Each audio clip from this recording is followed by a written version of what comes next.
اللہ تعالیٰ کی مغفرت وہی حاصل کرتا ہے جو برائی کے عوض بھلائی کرتا ہے۔ یہ تین چیزیں جنت کے خزانوں میں سے ہیں: مصیبت، صدقہ، مرض کو چھپانا۔ بلا شبہ تو بہشت میں ہرگز داخل نہیں ہو سکتا جب تک کہ اپنی گمراہی، گناہوں اور نافرمانیوں سے باز نہ آئے۔ اہل جنت کے سردار مخلص اور نیکوکار ہوں گے۔ بے شک اہل جنت میں وہ لوگ ہیں جو کامل ایمان، نرم مزاج اور حلیم طبع ہیں، اور بلا شبہ پرہیزگار وہ ہیں جو گناہوں سے بچنے والے، پاک دامن اور محسن ہیں۔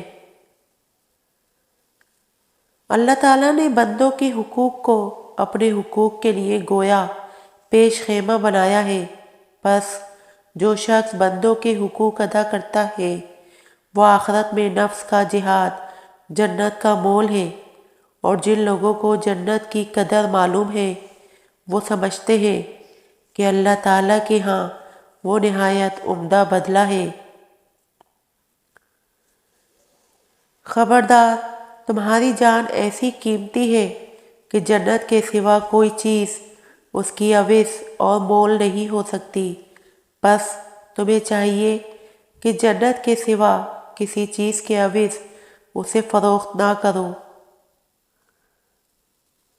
جنت کو وہی حاصل کرے گا جس نے اپنے نفس کو تکلیف میں ڈالا، اور علم وہی حاصل کرتا ہے جو عمر کا ایک کافی حصہ اس کی تحصیل میں صرف کرتا ہے۔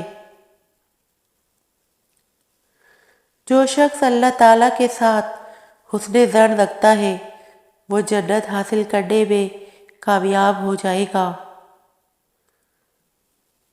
گناہوں کو چھوڑنا سخت اور دشوار ہے، مگر جنت کو چھوڑنا اس سے بھی زیادہ سخت اور ناگوار ہے۔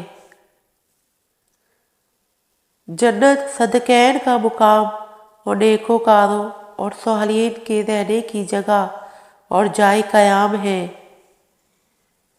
بہشت میں جانے والے ہمیشہ ناز و نعمت میں رہیں گے، اور دوزخ میں گرنے والے ہمیشہ تکلیف میں رہیں گے۔